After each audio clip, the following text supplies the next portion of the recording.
Hey, good evening, everybody. Welcome to this week's edition of Born Political. I've had many guests on the show. I don't know if I had a senator yet, so I'm pretty excited. We've had 55 shows now, and I don't think I have. This senator happens to be a great friend of mine. It's someone that I saw work in 2 elections, and then in a third, coming over the top. So much work involved from the 20th district on the other side of the bridge, but still working for all of us. Martha Marx, welcome to the show. How are you? I'm good. I'm really good. You're good? So Yeah. Born Political is a show that I started mostly to learn about people. And it's not just politicians. We talk to park and rec directors, just people around town. We had Joe Courtney's been on the show, a lot of different people. But it's really about who the person is. Because I think if you're going to vote for somebody, more importantly than knowing if they're a Democrat or Republican, is to know who they are as people. And I get to know you, like, we know each other very well, and I know what kind of person you are, and that's why I always supported you. But Born Political has to do with who you were and where you were even born. And right before we started the show, I thought you were through and through New London girl, but no, you were closer to London than New London. Yeah, so I was born in Swindon, England, on an Air Force base. My father was an obstetrician and gynecologist, Dr. Marx, which I still go to pay. He died a long time ago, but I still go to 80 and 90-year-old patients' houses. Oh, your father delivered my baby. That's awesome. It is. It's awesome. And my mama was from Ireland, first generation. And they met in the Air Force in Florida. My mom came to New York, then joined the Air Force. They met in Florida. They went out to England, and then when they left, they came to New London to open their practice. So that's how we got to New London. And your father was from New London originally? No, he was from New Jersey. From New Jersey? Yes. So what from New London? Just because there was a doctor here that was really difficult, and nobody wanted to work with him. And Dr. Peterson, who was, and Alma Peterson, his wife, just recently passed. I loved her to death. She was a patient of mine too, and they went to University of Pennsylvania together, and then they were stationed in the Air Force together, both in Florida and England. And he called up and he said, "Frank, you're the only one that can handle," I'm not going to say his name, "this doctor," because one of his daughter does live in Groton, and I'm sure she's laughing at home if she's watching the show. And so my dad came over to because he, to me, it's funny because everyone that's on the show, including myself, was brought here because of the Navy, like indirectly somehow, or Electric Bowl, or it's never before I ever heard because someone could only. He was the only person that could work with this other doctor. So that's a cool story. And then we lived in Post Hill Place in New London, behind Beechwood. Big, beautiful stone house. My mother was from Ireland. She had to have a stone house. I mean, there was 13 of them in one room, stone house, but she wanted a nice big doctor's stone house. And they knocked our house down for the Gold Star Bridge in 65, I think. So we Mom moved. was one of 13. Yeah. So we moved to the big stone house in Watford. Awesome. We had to have a stone house. And then so how many siblings do you have? I have 8, 3 half brothers and sisters, and Sounds 5, like our Irish story. 5 holes. Joey O'Delacruz, but no, my mother's a Davis. Yeah. And they had 9 on Montauk Avenue. Okay. Grammy Davis had 9 in Montauk Avenue in London. Yeah. So politically, I really what you get and who you are comes from your family. Yeah. A lot of times, and when you have 8 other siblings, it really matters to me. Even what position you were, like age-wise, where you land. So I was the older 3. My dad was married before, and so the older 3 would just live with us in the summer. So with the 5, with my mom and dad, I was second, and then Mary, Martha, Helen, Catherine, Martin, very Irish from the Bible. Mary and Martha. Yeah, I was second. Yep. So then they all went to school, and you went to Waterford, you said. We went to Waterford and then St. Bernard's. Elementary, and then your whole family, all the kids went to St. Bernard's. Yep, all went to St. Bernard's. And then we all still live in Connecticut. Everyone. Everybody still lives in Connecticut. That's what I like about my family too. We all kind of stayed, most of us. Yeah. We got a couple cousins that left, but my sister's in Houston. I wish she'd moved back. Yeah. But hey, what are you gonna do? None of my kids stayed. No? No, my sister's couple of her. We have one niece in Ireland now, staying in the house on the property that my mom grew up in. We still have the property in And I can't Ireland. talk to you without talking about your kids. I know it's your most proud. It is. You know what? That's what we're supposed to do. We light up. Yeah. So how many children? I have four So, kids, three girls and a boy. 3 girls and a boy, and Yeah. they're all great, and they're all doing They're well. all We talked good, about it off. all doing We great. could talk One about that forever. grandchild, 1.5. I have one. Owen is they're in Chinle, Arizona. Couldn't be any farther. 4 hours from the nearest airport, Navajo Nation. My daughter's a pediatrician out there. So Owen is awesome, and another one is due in March. And there's nothing. Is that your first grandchild? Yeah. It is. So I have 2, and it really is nothing better. And No. and nothing. No. Nothing that I found yet. Yeah. It's I've great. experienced a lot in my life. Yeah. But my grandson will absolutely. He calls me Lolo, but out of his mouth it's whoa whoa. Oh. And it'll make you melt right into the ground. And my wife is Lola. Yeah. So there's nothing like I love the whole thing. I'm Everything about it. Mimi, and so the first time we were doing FaceTime, whatever you know that stuff you do. Yep. And he said Mimi, like he heard my voice in the background. My daughter Ellie was on the computer with him, and I was talking in the background, ready to come over, and he said Mimi. He heard me, so it's the Nice. first time I've heard him say Mimi. So you graduate high school from St. Bernard's, and then you're 18, I guess, right now that age. And then what do? Did you go right to college, or you go to Yeah, work? I knew I wanted to be a nurse. So my mom died when I was a senior in high school. She had been sick for a really long time, That's and tough. it was. Yeah. Yeah, my kids still say I need therapy from it, but you know. You probably do. Yeah, I probably We do. all need therapy. We all need therapy. We all need it. So I knew I wanted to be a nurse, and I say this, you know, it's because I couldn't save my mom, so I wanted to save other people. Was anybody else a nurse in your family? My mom.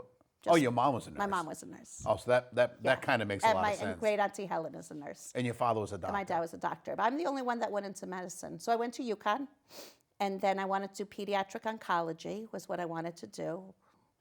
And I went to Memorial Sloan Kettering in New York, the Mecca. And I worked on their pediatric oncology floor, fresh out of nursing. Wow. And it was not one patient I took care of lived. You would have 2. It was the nursing shortage. I've always worked during a nursing shortage. There's always I think been. there's still one, isn't There's there? always been a nursing shortage. I never heard anyone say, "Hey, there's so many 38 nurses here." 38 years. I think like twice in my entire nursing career, they've been like, "Oh, census is low. Who wants to go home?" Like it doesn't happen. No. But I lasted a year there. It was really, really hard. Really hard. And hard because well at Sloan you're getting the worst of the worst case, right? So they failed every other treatments that there is out there. So this they're was the really last just, line. they come on and you don't know if you're going to get protocol A, B, or C, but you'll do anything to save your child, right? I mean, Yeah. Oh, you'll yeah. do anything. So we would have 2 bone marrow transplants. They were doing neuroblastomas and aplastic anemia bone marrow transplants. And then you would have 3 other patients. And bone marrow transplants, you have to mask out, you know, the whole like, you look like a COVID room every time you go in and out. Everybody was triple antibiotics, blood, platelets. They were so sick. And not one kid, I thought one aplastic anemia kid was, after his bone marrow transplant, I can still remember their names, Yeah. believe it or not. And he ended up having system failure. They would die from system failure, but they were just poison. So then I left and I moved back home. Well, I fell in love and moved back home. And Met a boy. and from Montville, and worked at L&M on their pediatric floor. Then when they closed that down, I went into home care. But at that point, we had gotten married. I had 4 kids in 5 years. Wow. A little busy. And when I had my 4th, my oldest wasn't even in kindergarten yet. Wow. So it would be like your little guy and having yeah. 3 other ones. Yeah. I saw my grandmother do it. She was on the same I loved path. every second of it. Bunch them together, right? I would have had 8. When Yeah. I had that 4th, my ex I was still in the hospital. He was getting a vasectomy. So I'm not kidding you. I know, TMI. No, but, it's not. Hey, this is real information. It's the truth. I would have had 8 kids. So, anyways, and then I did hospice. I did home care. You know, whatever is best. You juggle whatever works best for kids. And then my kids all left, grew up, and went to college. I got divorced, which is fine. We had a lovely 18 years. People change, and I was like, what am I going to do? Yeah. I'm not going to quilt. Can you imagine me quilting? No. No, not going to quilt. Can you A imagine? little too calming for you. Can you imagine me? Like, I didn't know what I was going to do. And so I started helping Michael Passero on his mayoral campaign. That now. So career-wise, though, it's been nursing. I've just been a nurse. That not and just I been love, a nurse. I you. love, if I had to do it all over again, I'd be a nurse. Yep. And the same path, like same. Would you have done something? I mean, I know. I can only imagine that seeing and knowing that there's a sector of people that, because you're in this floor in Sloan Kettering where the death it just must seem hopeless, and then you get to go somewhere else where you can see people maybe recover. And, yeah, I mean, I do like death and dying. I like hospice. I mean, I do. Yeah. I think giving some, if you have a good nurse with your birth experience, how special it is. Yeah. And we're all going to die, right? I mean, every single one of us is. None of us that are is getting out going of to here alive. happen. Yep. And I think if you have good hospice care, a good nurse in that experience, it is a very special time for families, that it can just make it really, really different. I like hospice care. Yeah. I love home care though too. I mean. And then when you got involved, so Passero was running and you got involved that way. But there's probably something like everyone has a job or an experience, and kids do it where you say, you know what, we could do something better. I want to make something different, and that's why they get involved in politics or. What drew you? Well, I knew I loved politics. If you don't have parents in politics, like you don't, like we always talked politics at the table, and I always was very political. I mean, like my kids. Your family too? Like mom and dad, were they Democrats or Republican, or were they just? My dad was I think he was a Democrat, but then I think he voted for Reagan. Yeah. Like they all did. Because most of America they did. all thought trickle-down economics was going to work, but it didn't. There's a lot of people still think it might. No, it doesn't Give work. it another chance. It doesn't work. Well, my youngest sister, Catherine Marx, who is she heads the Federal Small Business Administration in Connecticut. She ran against Edith Prague for. Wow. Yeah, she's a diehard Republican. Yep. But of the 8, she is the only one, and she was the baby. Yep, that's the one Red Sox fan in the Yankee Yeah, family, we're still not whatever, sure what happened. however you want to look at it. But yes, actually, I was called Catherine yesterday by one of the state reps up in Hartford. I was like, how do your discussions go with her? Is she? She's very supportive of me. We just don't talk Politics. Policy. Policy or national policy, probably more like it. Yeah, we don't. I mean. Yep. Yeah, we don't. Maybe if. Yeah. You are not alone in that category. Yeah. I think all of our families, we are, and that's what's important. Now we got to remember that we're still family and we get together. And she's a good person. She's a very good person. Yeah, you just talk about other stuff. And I will say that up in Hartford, the bipartisan. I mean, everybody's been very kind to me. The Republicans. I sit next to Minority Leader Kelly. And he first scared me because every time he talked, he slammed his table. And I thought you had to sit in your seat. And I'm looking around, and there's like not one other senator sitting there. No. I was like the good little girl who was going to sit in her seat through the entire everything. Yep. And I did sit there a lot because you learn a lot when you sit in the circle. Yep. But when he talks, I move. I don't sit there anymore because I jump every time he pounds his desk. Yep. But then when he's like, we're there talking, like he's an elder care lawyer. Yeah. And, he has kids a little bit younger than my kids, but we talk policy. I always ask him about, because he has a long history.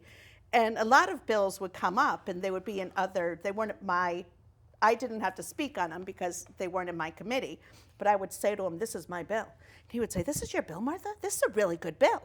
And all my bills that I championed were bipartisan because it's about veterans, it's about health care, it's about elderly, keeping them safe. It's just really... Well, Senator Kelly was, I was vice chair of insurance. Yeah, he said he loved insurance. Yeah, he was vice chair of insurance, and he was the co-chair of insurance, Senate co-chair. That's when we had an even Senate. Yeah. So it was a very difficult time, but he's someone that could guide it through. And I think what most people don't understand unless they've been there is what you just said, that it is not the fighting and the yelling and screaming. It's not.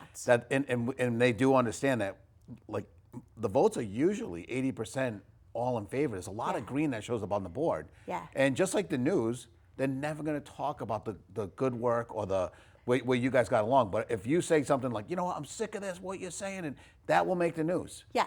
And they'll say, oh, look, they hate each other. When the reality is, you know, you guys talk for 10 hours, and 10 minutes out of the 10 hours, you disagreed and Yeah. you disagreed, and you're supposed to. Well, You're coming from two different points of view. Absolutely, yeah. They love the drama.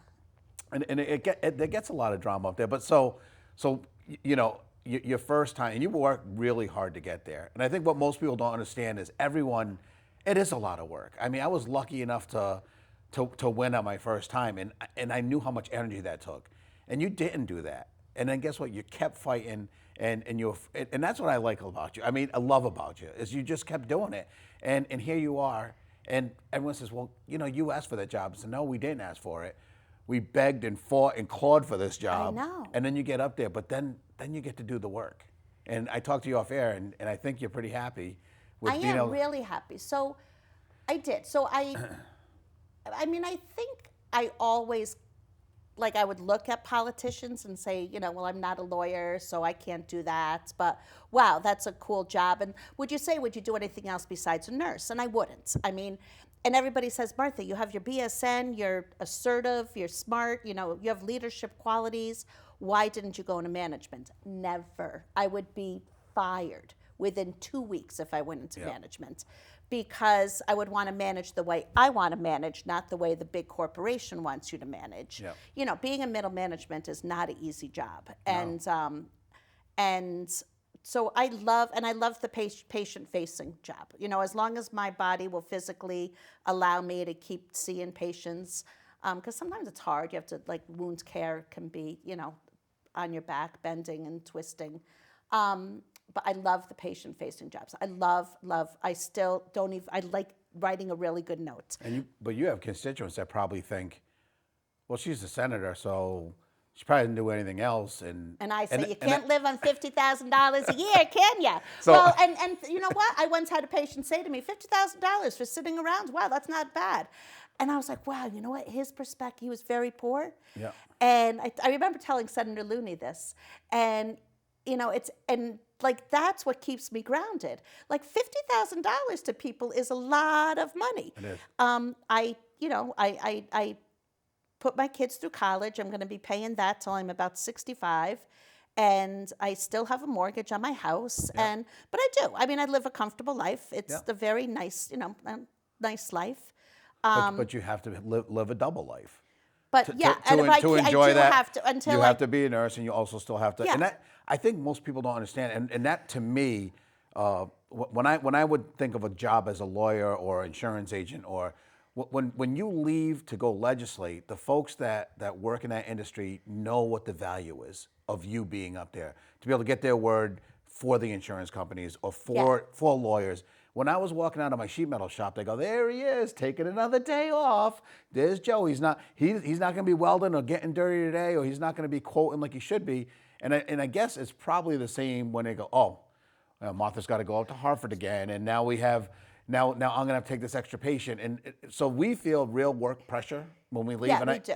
and We I'm do. sure So you do. I actually went per diem once I won, because I mean, even when I was running, I took a lot of time off. I had to. I mean, I ran for Senate. I have to get 25,000 votes. You ought to get what, 4,000? Yeah. I mean, I had to get 25,000 Oh, no, votes. That's a lot of work to get 25,000. And what people don't votes. understand is the difference between, because for me, to me, going into the House was perfect for me, because you are one of, 150 something people. The spotlight gets honed in on you. I learned that in the RTM in Groton, and then going to town council. Yeah. You're going from a body of 40 something to a body of 9, and people start asking you real questions, and they want real answers. And I think the same thing applies. And so we have 10 minutes left. And I said I was going to spend 10 minutes and talk of who Martha Marx is, and you can't do that in 10 minutes. But I want to make sure we save time, because, oftentimes we get involved in politics, and then you say, before you were thinking, how would I belong there? How would I fit in? And then something like happens to a visiting nurse that happened last week. And the spotlight once again shines on you, because who else? And I thought about you first, my friend. I got to tell you, it's, I know and heard the stories, especially through COVID, when you're saying, hey, Joe, we're not doing enough. We're not safe. We're wearing masks. They're having us reuse masks for each patient. you would tell me all these horrible things, but you also knew even before that you guys put yourselves in a lot of bad situations. Not put yourself. Sometimes management does it, or just to get the job done, and you find yourself in positions like that woman did. And I forget. I don't. Joyce Grayson. Joyce. You know, but here's someone that probably went in thinking that she was going to do her shift, and it probably wasn't the safest thing that day because this was kind of maybe not the best situation. But here we are, and her family doesn't have her.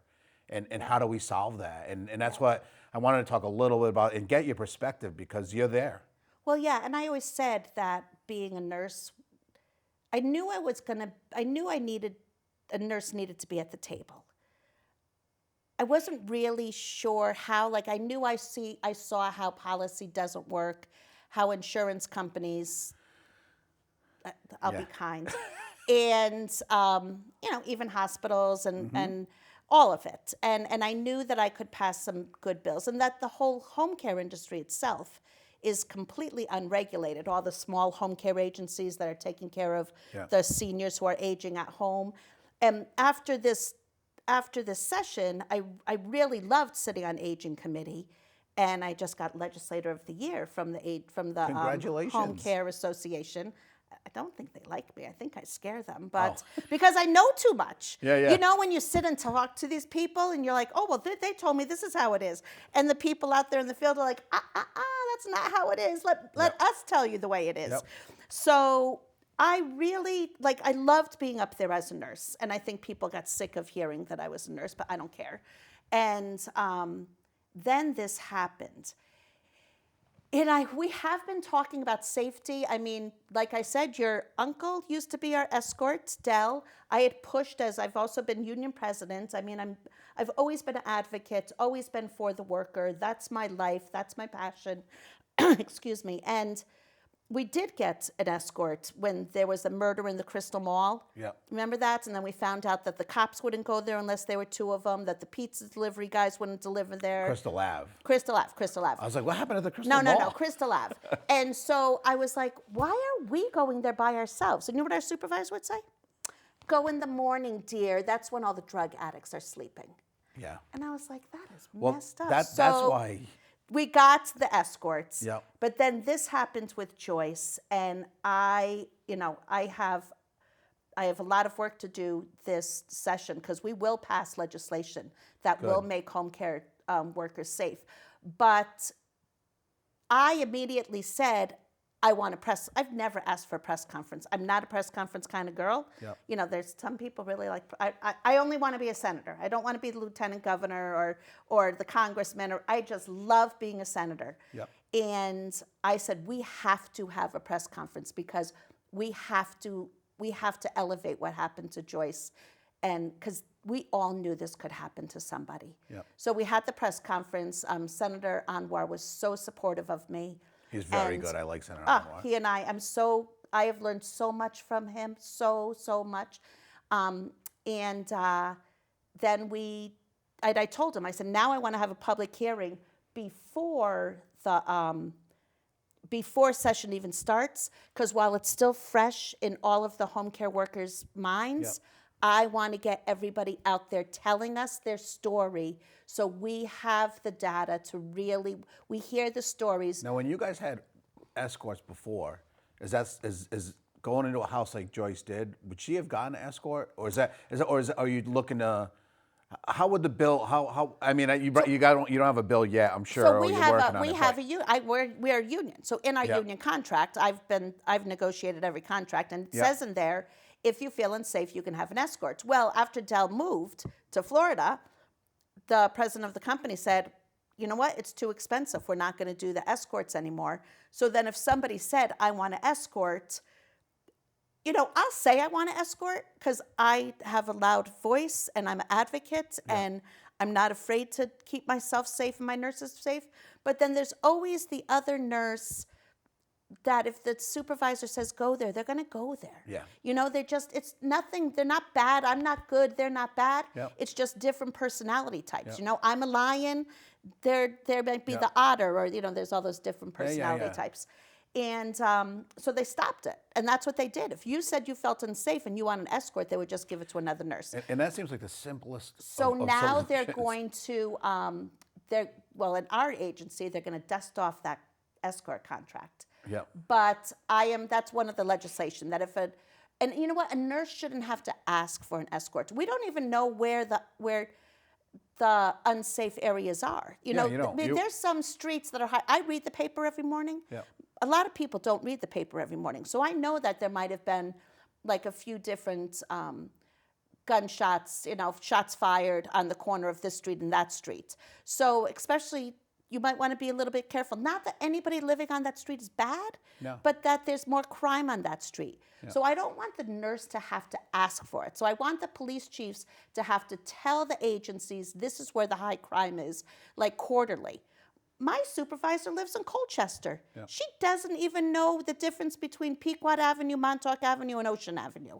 So that's one. We need to have data. We need to be able to know when people have been spit on or when pornography has been played. I swear to God, it happens all the time, and we're told to just kind of accept it, or they send the male nurse. That's disgusting. I knocked on doors, so it's amazing. Like I've had some pretty grisly looking dudes answer in just their underwear and be like, "Come on in, have a drink." And I'm like, "No, I'm good." I can't imagine some of the stuff that a nurse would walk into. And then it's not like you can say, "No, I'm good." You got to go in and finish your job and do the job. Well, you can leave, but we have to be told you can leave. But we also need to have two people. First admission, if we don't know the patient, some people are on and off forever. We're like family. You know who they are. Yeah. But if it's a new patient, two people go out for that first admission. And there's a few other things we can do. Martha, we're down to 2 minutes. I know, because you and I could talk for 5 hours. And I hope you come back on my show, because I think the fact that we even got to know who you were in 20 minutes was way ahead of schedule. Because in the email I said it was going to take only 10 minutes, and that took 20. But I didn't definitely even read the email. Did you send me an email? I did send you one. Oh no, it might have been a text. I don't know. I get confused between text and email. But actually, there was an email. I went to the state page. Sorry. No, you probably get 1 billion emails a day, probably. I woke up at 6 and started charting this morning from 6 to 9, and then I went out and saw patients. I didn't even read the paper this morning.